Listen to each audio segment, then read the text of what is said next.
Hi, Brian McWhorter here with Black Belt Lean Thinking. Today I want to talk to you about mistakes, something that I consider myself a bit of an expert with. When it comes to making mistakes at work, we can usually make two assumptions. One, the mistake has been made before, and it's probably going to happen again. One of the things we have to remember when mistakes occur in the work environment is people rarely do them on purpose. If it was done on purpose, technically it's not a mistake. Then you have a whole different issue you have to deal with. But a mistake is, by definition, it is a missed take. Someone was attempting something and it went south on them. The outcome was not the desired outcome. They were trying to achieve this and they got instead that.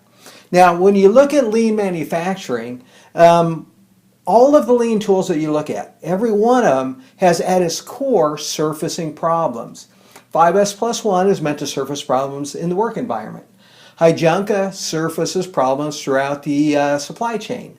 Kanban surfaces problems with inventory. TPM surfaces problems with machinery. Again, every lean tool at its core is to identify or surface problems. When someone made a mistake at work, they surfaced a problem. So we should probably be thanking them rather than beating them down for it. Again, few people will make a mistake on purpose. Just think about it. When you make a mistake at work, it usually leads to a lot of bad things. Bad performance appraisals, disciplinary action, possibly even jeopardizing your work. So people will rarely make a mistake at work. When they do make a mistake and surface a problem, there's our opportunity to do something about it. And what you want to do is foster a concept called mistake proofing. This actually came out of our military when they would look at something that could possibly fail by using engineering tools such as potential problem analysis or fault tree analysis. You start looking for all the possibilities for failure and you put something in place so that if it's going to fail in a safe way. Now we need to set our employees up for success in the same manner. When someone makes a mistake, again, it most likely has happened in the past. It will probably happen in the future unless we can come up with a mistake-proof device. Now, in our world that we're used to, our personal lives, we deal with mistake-proof devices all the time. That little hole in the sink, in your kitchen sink, in your bathroom sink, is to help prevent water from overflowing. You ever notice that at a gas pump, a gas island, the nozzle for diesel is different from the nozzle for regular fuel vehicles. So you can't mix the two up. And these are mistake-proof devices. Again, we're used to interacting with these. We need to use the same idea or methodology at work. Come up with a way to where if a mistake is made that you've once recognized, and once someone's made a mistake at work, it's happened once, so now let's put a device or something in effect to keep it from happening again. So that's when we look at our mistake-proof devices. When I was a senior trainer at Philips, the employees had come up with hundreds of different devices we used. A lot of our equipment was interchangeable for different products, different lengths, different sizes.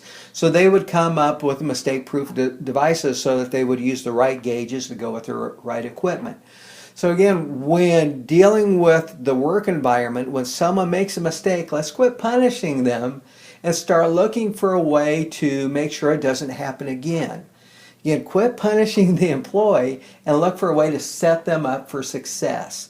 Usually we follow a bit of a hierarchy. Start with one thing, just training, letting people know that this mistake could happen, and then look for that device. Bring everybody involved that works in the area and see what you can come up with. For something to be mistake-proof, it's got to meet two criteria. It's got to be 100% effective, like that gas nozzle. It's not going to fit if it's diesel in 100% of the cars that are made, should be, for regular gas. It's got to be 100% effective, and it's got to give you instant feedback. Again, that nozzle won't fit.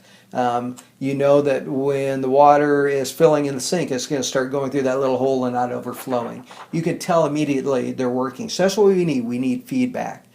So again, when next time someone does something at work that goes a different direction from what they intended, don't punish them.